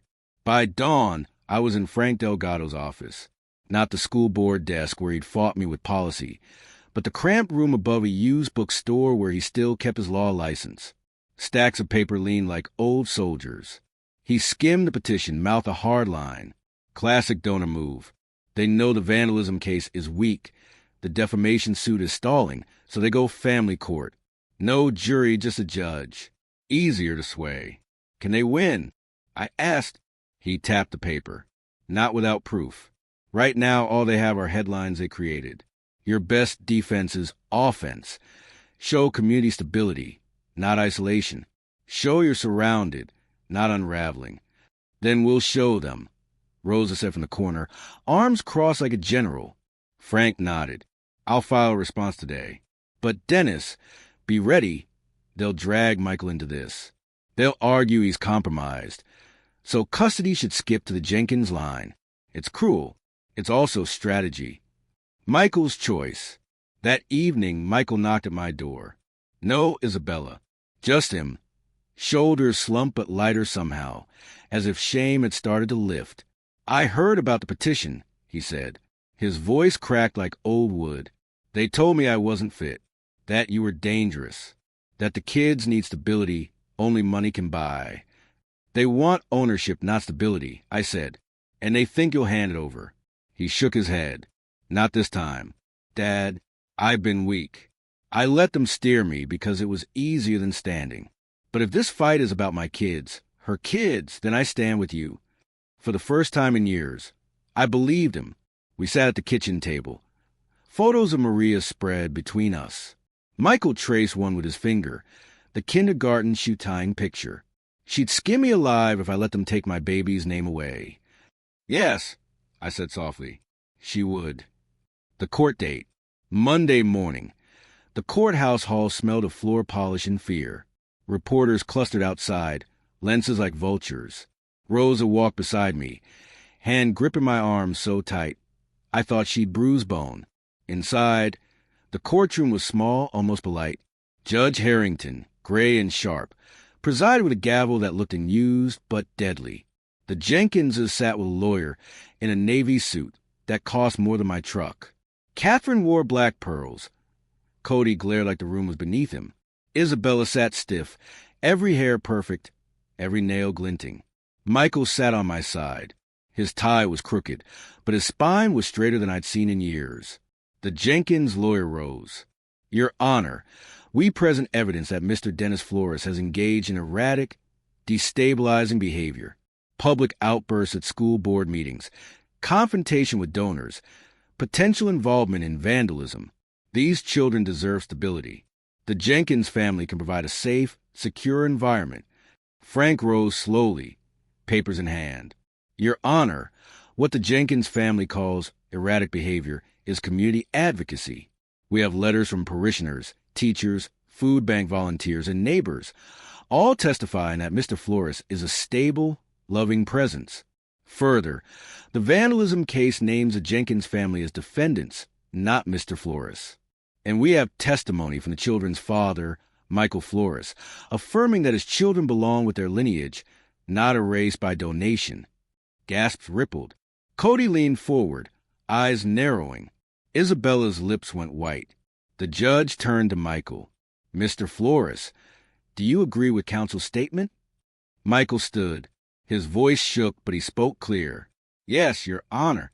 My mother, Maria, built our family. My children deserve to know her. My father has been their anchor when I wasn't. If anyone is unstable, it's the people who try to erase her name. The lawyer objected, but the judge silenced him with a glance. Then Frank pressed play on the cassette. Maria's voice filled the courtroom. Feed someone hungry. Tell them my name so I exist again. Even Judge Harrington's eyes softened for a heartbeat. The ruling. After a pause heavy enough to bend the room, the judge spoke. Custody remains with the parents. Petition denied. Furthermore, this court finds the filing reckless and punitive. The Jenkins family is admonished not to weaponize custody in disputes of reputation. The gavel cracked once. The sound echoed like thunder. Rosa exhaled so sharply people turned. Frank closed his folder with a snap of victory. Across the aisle, Cody's jaw worked like a machine stripped of oil. Catherine whispered furiously into her lawyer's ear. Isabella rose and stormed from the room, heels striking the floor like gunshots. Michael's hands trembled, but his shoulders stayed square. The Jenkins family had lost, publicly, painfully, but I knew this wasn't their end. Pride that big doesn't fade. It festers. The aftermath. Outside, the press swarmed. Daniel's microphone caught my words. This isn't about me. It's about Maria. It's about every name that donors think they can buy. Today, the court said memory isn't for sale. The crowd cheered, but I kept my eyes on Cody, who lingered at the courthouse steps. He wasn't smiling. He mouthed something at me I couldn't quite hear. Later, Daniel slowed down the footage, zoomed in, and showed me. The words were clear enough when read in silence. Next time, it won't be paper. That night, we gathered at my house. Rosa cooked the stew Maria used to make. Father Tom blessed the plaque. The grandchildren played on the rug, their laughter sharp against weeks of tension. For a moment, the house felt full again. Maria's photo on the wall seemed almost a smile. But in the dark outside, I couldn't shake the feeling of eyes watching. The courthouse victory was real, but it painted a target on my back larger than ever. I poured whiskey, raised a glass of Maria's picture, and whispered, "We won this round, Querida, but I think the real storm is still coming." The plaque gleamed in lamplight, steady and unafraid, and I knew she wouldn't let me quit. Not now, not ever. The first brick came through my window on a Thursday night. No note, no signature. Just the sound of glass exploding into my living room, scattering across Maria's photo like ice shards. Rosa screamed from the kitchen, dropping a pan. I grabbed her arm and pulled her back, scanning the yard. Shadows. A car door slammed. Tires screeched. Gone before I could reach the porch. The whiskey on my table still trembled in its glass. The warning. The police came. Flashlights sweeping through my house. Questions piling one over another. Enemies? Threats recently? Who would want to intimidate you, Mr. Flores? I almost laughed. Who wouldn't? But I gave them the names. Jenkins, Isabella, Cody, Catherine. The officer's pen slowed when I mentioned the custody hearing. He'd read the papers. Spoken wasn't big. Scandal traveled faster than fire in dry pine. Best we can do is make a report. The younger cop said, shifting uncomfortably, "We'll mark your house for patrol, but without a license plate or description." Without courage, you mean? Rosa snapped. They didn't answer. They never do when a threat wears pearls and donates to golf clubs. The journalist's revelation. The next day, Daniel showed up with circles under his eyes and a folder fat with printouts. "I've been digging," he said, dropping papers onto my table. Cody Jenkins isn't just a retired banker. He's tied into real estate, construction, even political funding. Half the city council owes him favors. He's got friends in the police department, too. I sifted through the pages. Property records, donation ledgers, photos from charity events. Cody with the mayor. Catherine clinking glasses with judges. Isabella smiling beside a state representative. "Why tell me this?" I asked. Daniel leaned in. "Because last night wasn't just vandalism. It was a warning. They're moving from paper to fists, Dennis. And people need to know before it's too late." His eyes were wild but steady. "Let me publish this. The whole web, the donations, the influence, the smear campaigns. If we don't expose them, they'll crush you quietly and erase Maria all over again." I thought of glass on my floor, of my grandchildren's faces, of Maria's photo lying under shards. "Do it," I said.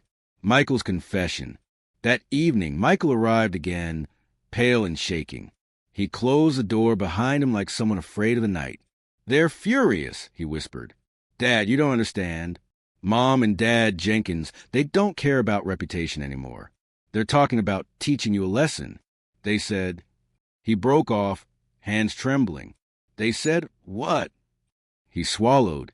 "They said you'd end up in a hospital before you ended up in the paper again." Rosa gasped. I felt heat flood my chest, but my voice came calm, too calm. "And you sat at their table while they said that?"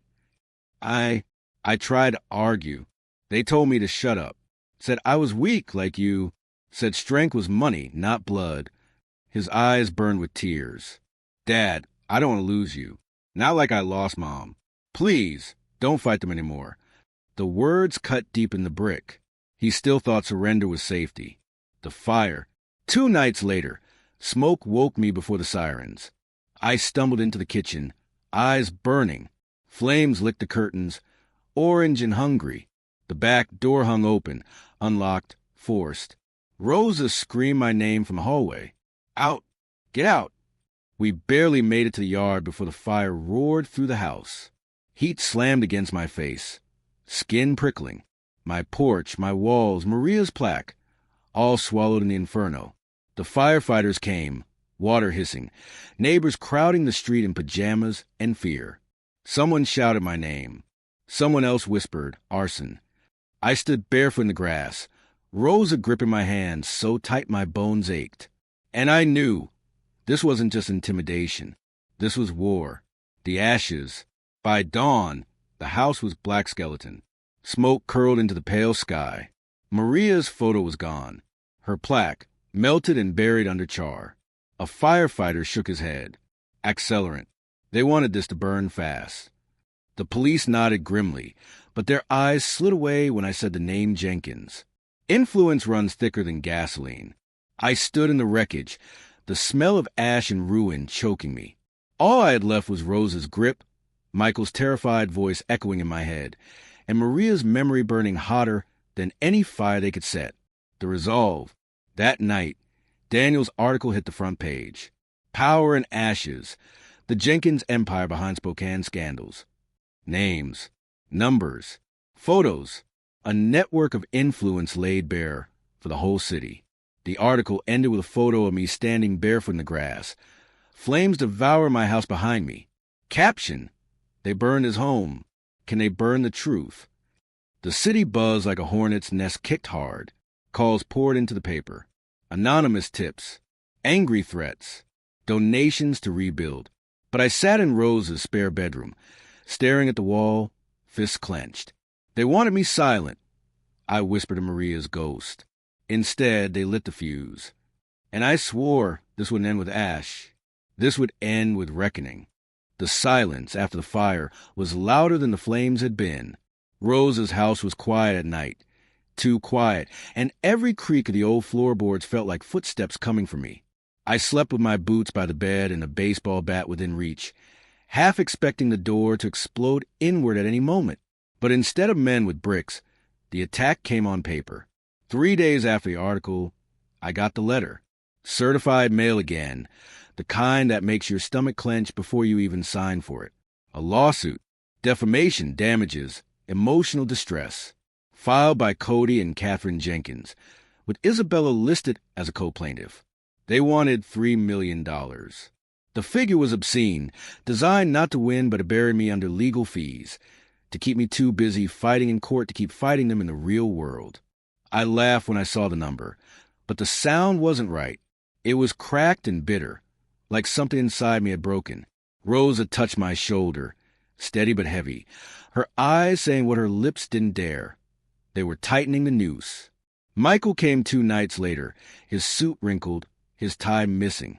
He looked like a man who'd been running, though I knew the only thing chasing him was guilt.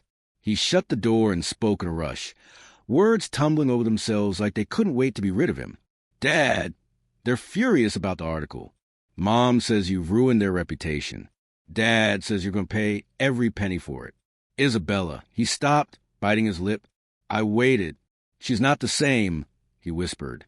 She's angrier, sharper. She talks about you like you're not even human anymore. Like you're just an obstacle to crush. Dad, I don't know what to do. I studied him. This man who was once my boy. His shoulders sagged. His eyes darted to the floor. He was torn in two, straddling a fence that cut him open every time he shifted. I wanted to tell him it was simple. Choose your father. Choose the truth. But life had taught him to obey the loudest voice, and for years that had been Isabella's. I already told you what to do, I said quietly. The only question is whether you're strong enough to do it. He flinched as though I'd struck him, then left without another word. The next morning, Daniel appeared again, carrying 2 cups of bitter diner coffee and a grin that didn't reach his eyes. Your article hit harder than we thought, he said. Phones have been ringing off the hook. Half the city's outraged. The other half's terrified. People have been waiting years for someone to call the Jenkinses out, and now they've seen it can be done. You're not alone, Dennis. But there's always a but. But they're not backing down. Word is Cody's been leaning on old contacts at the courthouse. Judges, clerks, even cops. They're trying to paint you as a dangerous crank. The lawsuit's just the beginning. They want to ruin you financially. Make sure no one ever listens to you again. I sipped the bitter coffee, staring at the steam. Let them come, I said. I've already lost my house, my money, my son. What else can they take? Daniel's grin sharpened. That's what scares them. A man with nothing left to lose is the one enemy they can't buy off. That night, the smear campaign began. Flyers appeared on telephone poles downtown. Dangerous liar. Beware of Dennis Flores. Anonymous blogs popped up calling me abusive, unstable, racist even. They twisted my words, painted me as a bitter old man jealous of a successful son. At first, it worked. Rosa came home from the store pale, saying people were whispering behind her back. A neighbor who once waved stopped looking me in the eye. Even some at my old church shifted uncomfortably when I walked in. Cody's network was wide, and their lies traveled fast. But then something unexpected happened. Letters started arriving. Handwritten, shaky ink, real voices. A widow who said her son-in-law had drained her retirement. A carpenter who'd lost his tools after co-signing for family. A woman whose daughter had married into money and then cut her off, ashamed of her roots. All of them saying the same thing. I thought I was alone. Your story gave me courage. I read each one at the kitchen table, sometimes twice, sometimes 3 times. Rosa cried over them, her tears smudging the ink. For the first time in weeks, I felt something stronger than anger. A duty. Cody thought he was fighting one man. He didn't see the crowd gathering behind me, the voices waiting for someone to speak first. Still, the Jenkinses weren't finished.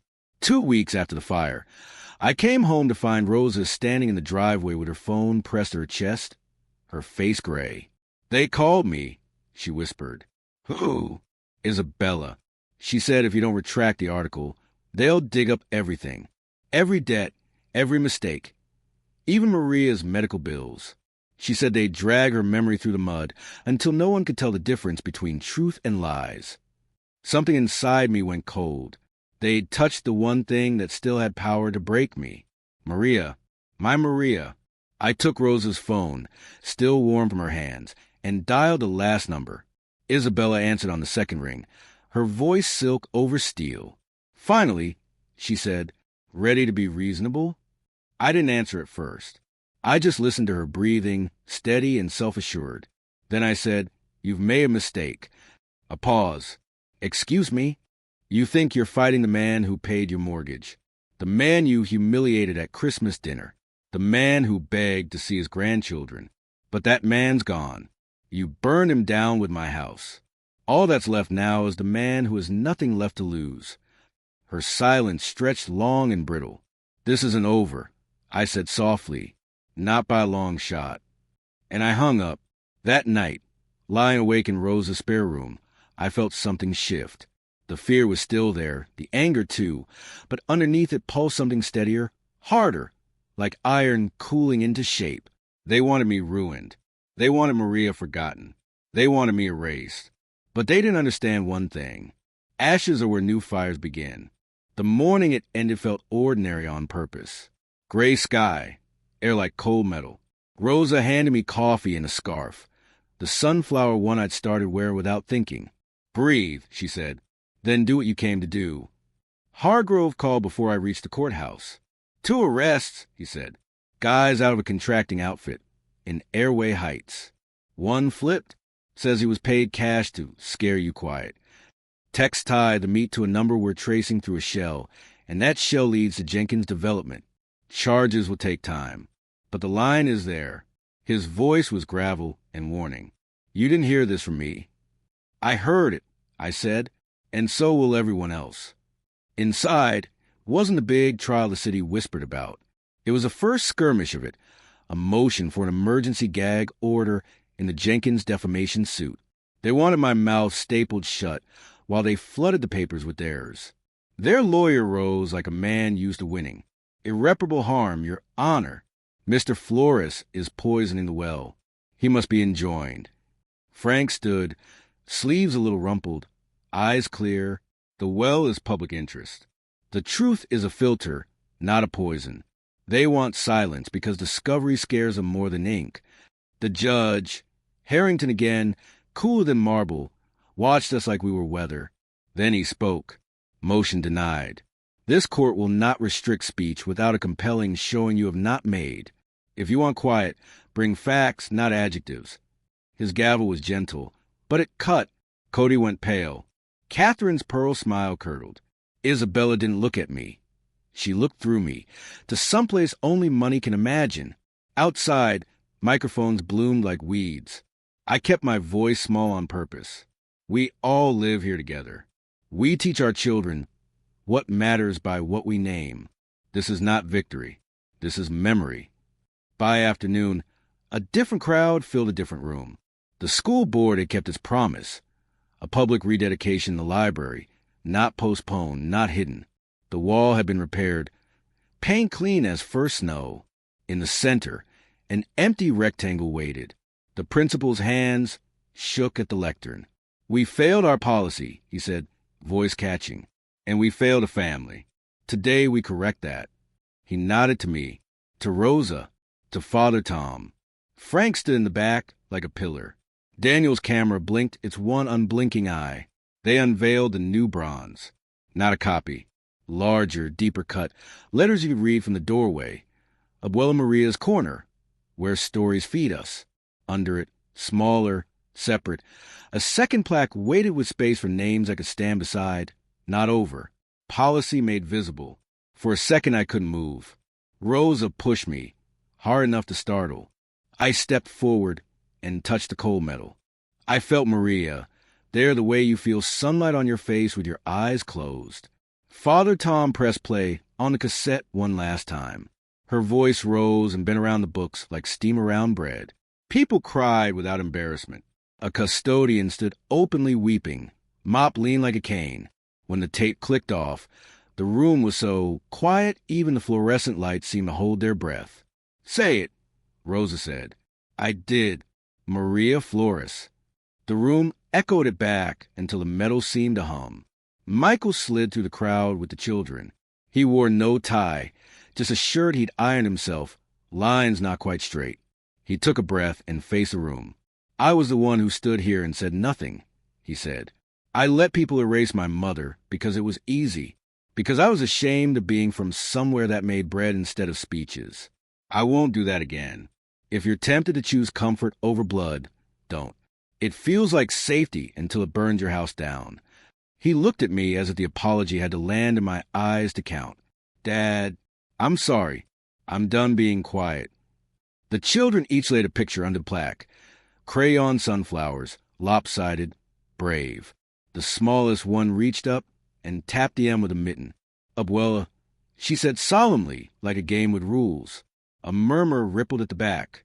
The Jenkinses had come after all, or at least 2/3 of them. Cody in a suit taut with pride. Catherine in winter white that made her look like the idea of snow. There were no microphones for them here. Only a wall that did not care who they were. Cody opened his mouth. Hargrove appeared at his shoulder like a shadow with a badge. "Not today," he said softly. He didn't need cuffs. The word was enough. Catherine lifted her chin. "You think this humiliates us?" she whispered as I passed. "It humiliates this town." "No," I said. "It heals it." I left before cameras turned the room into theater again. Outside, the cold had softened. Rosa's nieces stood around a folding table passing out sweet rolls, recipe cards tucked like bookmarks. People ate with their hands, sugar on lips, grief and joy braided like pretzels. We drove to Michael's house while the light held. He had a box ready by the door. We hung them one by one along the hallway, hammering over the ghost squares. Maria tying a shoe. Maria with flour on her cheek. Maria in a blue dress with a laugh that made the frame look too small. Isabella's parents' vineyard photo came down wordlessly, leaves glossy as lies. Michael handed it to his son. "Garage sale," he said. The boy nodded gravely, as if entrusted with state secrets. When we finished, the hallway felt like a spine put back into a body. Michael stood under it. Eyes went in the way that makes a man look younger and older at once. "I can't promise I won't fail again," he said. "But I can promise I won't fail this way." "That's enough," I said. We build from there. In the kitchen, the mixer still sat like a trophy. Michael looked at it and smiled crooked. "Keep," he asked. "Use it," I said, "or give it to someone who will." The doorbell rang. For a heartbeat, I braced for glass, for flame, for paper sharpened into knives. It was Father Tom with a metal box and a grin. "From the foundry," he said. They overpoured the plaque. Had a spare blank. "Thought you might want a copy for the house. Not to hang. To hold." He opened the lid. A smaller plate. Same font, same feel, wrapped in tissue. Now a replacement. A companion. We sat at Michael's table. 3 generations and a priest, passing bread, and a piece of metal like sacraments. Rosa laughed until she cried. The children asked for seconds and then sleepy stories. The house breathed, the kind that comes from people moving in rhythm instead of opposition. Later, I walked out the truck alone. The sky over Spokane was clean for once, a dark bowl pricked with stars. The smell of smoke in my hair had finally faded. The smell of cinnamon had not. My phone buzzed. A message from Daniel. A draft of tomorrow's headline. Arson suspects tie payment to Jenkins Shell. Gag order denied. School rededicates Abuela Maria's corner. And beneath it, a photo he'd taken without me noticing. My hand on the new plaque. Michael behind me holding his daughter. Her mitten pressed to the M. I sent back 2 words. Run it.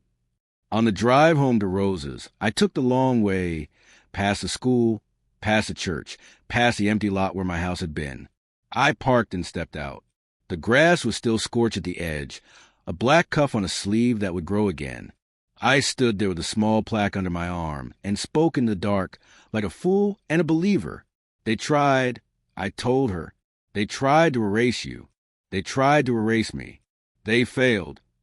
A breeze picked up, the kind that moves paper programs and hair and, sometimes, names. I set the small plate against the charred fence for a moment and touched the letters. They were cold and perfect and heavier than their size. I closed my eyes and said it one more time for the night and whatever listens. Maria Flores. The word didn't echo. It settled and stayed.